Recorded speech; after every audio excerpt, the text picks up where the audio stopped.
You know, in our business, broadcast news, pictures are the essence of the stories that we tell. And yet, to you people at home, the people who take those pictures are often anonymous. That's right. You probably don't know the name Bob Brandon.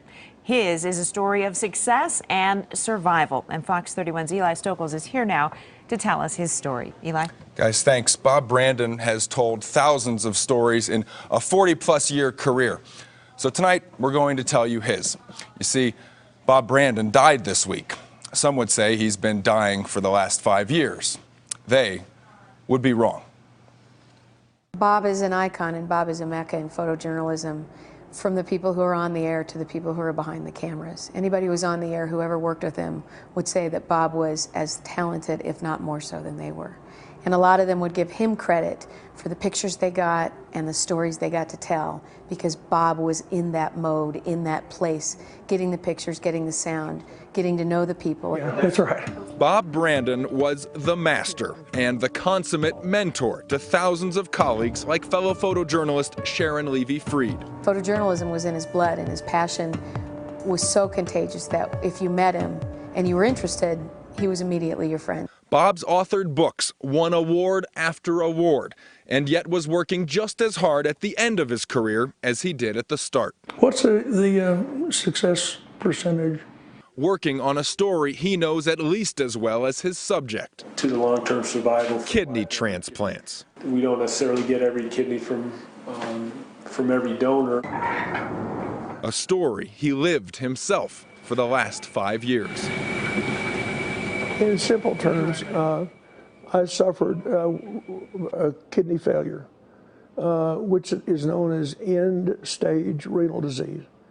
End-stage means they're gone. They're not going to come back. In 2005, Brandon was left for dead after an ulcer caused a nasty fall and a broken hip. I lay in my office by myself here for 2 days and 2 nights, unable to move, and the septic shock was about to take over and was about to do me in for good. A friend rescued Brandon, who stayed in a coma for 3 months, and ever since then he's been here in Aurora, hooked up to dialysis machines for 8 hours at a time. On that machine for 24 hours a week.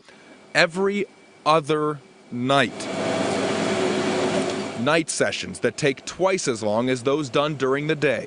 In a typical 4-hour day session with this dialysis machine, the person's blood supply, his entire body's blood supply, is exchanged 25 times. On the night sessions, because we're here longer, even though they run the machine slower and it's more gentle to our bodies, we still get exchanged 40 times. Brandon brought us along for one of the sessions so we could see the toll these machines take on his body. They estimate that it costs our body 1,200 calories per session. On his psyche. We have to work hard to not become depressed and morose about our situation. In showing himself at his weakest, Brandon was showing us strength. Each morning I get up, take a deep breath, or as deep as I can take it, and say thank you to the man upstairs. Get it over there because it's going to be in the shot there.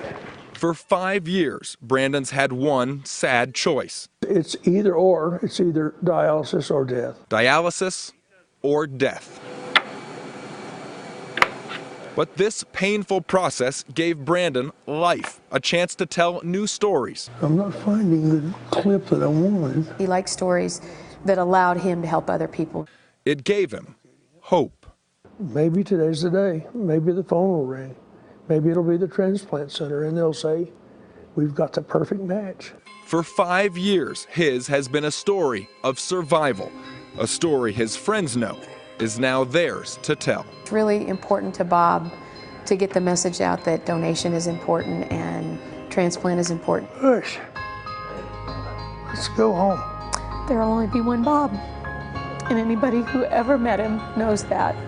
He touched hearts, he touched lives, he touched souls, and we're going to do everything we can to make sure that Bob's message goes on for a long time to come.